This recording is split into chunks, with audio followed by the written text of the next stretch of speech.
Yesterday courier private limited. Domestic international cargo உங்கள் இல்லம் தேடி வந்து கொரியர் புக்கிங் டெலிவரி செய்து தரப்படும். மாண்புமிகு எதிர்க்கட்சி தலைவர் வருங்கால முதலமைச்சர் தெளிவா சொன்னார். அவரை பேசவே தேவையில்லை, அவரை பத்தி பேச தேவையில்லை. எவரை பத்தி? இந்த கருத்து சொன்னவரை பத்தி.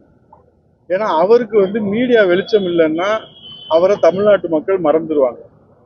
ஏதாவது மக்கள் பணியை பத்தி பேச சொல்லுங்க, மக்களுக்கான திட்டங்களை பத்தி பேச சொல்லுங்க. டெல்டா மாவட்டத்தில் இன்னைக்கு பார்த்தீங்கன்னா ஈரப்பதத்தை வச்சு பெரிய விவாதம் நடந்து மக்களுடைய வாழ்வாதாரம் கேள்விக்குறியாயிருக்கு. விவசாயியுடைய வாழ்வாதாரம். அவர் டெல்டா மாவட்டத்துடைய மண்ணின் மைந்தனா இருக்கிறவரு. 22% இன்னைக்கு விவசாயிகள் வச்சுட்டு ரோட்ல குத்தி கிடக்கு. 18% தான் எடுப்போம்னு சொல்லி அரசு சொல்லுது. இதனால லட்சக்கணக்கான டன் இன்றைக்கு ரோட்ல நெல்மணிகள் வீணா போய் கிடக்கு. இதை பத்தி பேசி எதனால மக்களுக்கு நன்மைகள் செய்யறதை விட்டுவிட்டு இது ஆகாத பேச்சு, போகாத ஊருக்கு வழி சொல்ற மாதிரி அவருக்கு மீடியால நீங்க பேட்டியை போடலன்னா அவரை யாருன்னு தமிழ்நாட்டு மக்கள் கேட்பாங்க. அவர் ஏதாவது ஒரு மக்கள் பணி செய்ய சொல்லுங்க, அதுக்கப்புறம் மக்கள் தலைவர்களை பத்தி பேச சொல்லுங்க.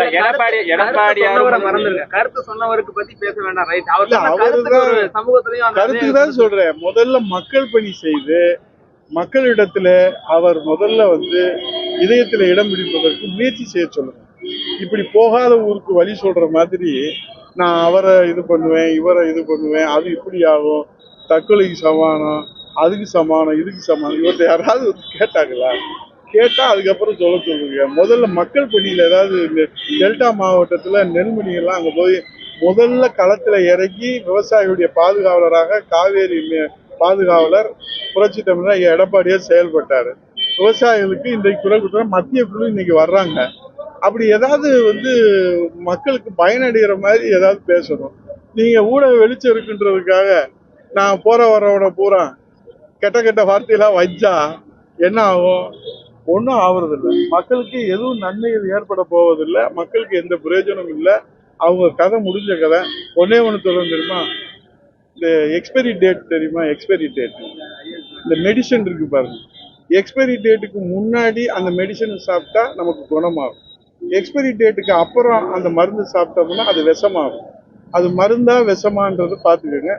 எக்ஸ்பைரி டேட் பொலிட்டிஷியனை பத்தி விவாதிக்க அவசியம் இல்லை. நன்றி, வணக்கம்.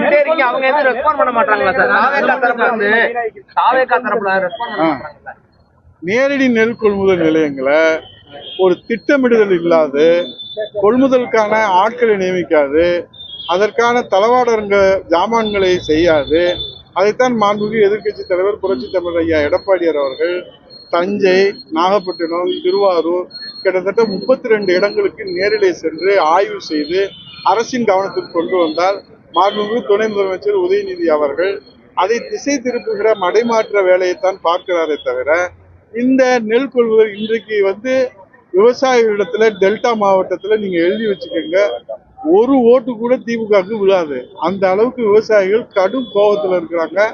ஏன்னா இதெல்லாம் மறைக்கக்கூடிய செய்தி அல்ல, மடைமாற்றம் செய்கிற செய்தி அல்ல. விளைஞ்சு நீங்க ஊடகத்திலே காட்டுறீங்க. லாரியில இருந்து விளைஞ்சிருக்கு, கோடவுன்ல இருந்து விளைஞ்சிருக்குது. எல்லா நெல்லும் நாத்தா மாறிடுச்சு. இந்த கொடுமை எங்க நடந்திருக்கு? இதை பத்தி பேசுறதுக்கு இந்த நாட்டுல ஒரே ஒரு ஜீவன் புரட்சி தமிழர் விவசாய முதலமைச்சர் எடப்பாடியாரை தவிர இன்றைக்கு போராடி கொண்டு இருக்கிறாரு. அவர் விவசாயியுடைய பாதுகாவலராக போராடுறாருல, அதை நம்ம இன்றைக்கு மக்களிடத்துல சொல்லுங்க. அதனால எக்ஸ்பைரி டேட் பொலிட்டிஷியனை பத்தி yesterday courier private limited. Domestic international cargo உங்கள் இல்லம் தேடி வந்து கொரியர் புக்கிங் டெலிவரி செய்து தரப்படும். என்றும் உங்களுடன் மை இந்தியா. முக்கிய செய்திகளை உடனுக்குடன் தெரிந்து கொள்ள சப்ஸ்கிரைப் பண்ணுங்க, பெல் பட்டனை பிரஸ் பண்ணுங்க. என்றும் உங்களுடன் மை இந்தியா.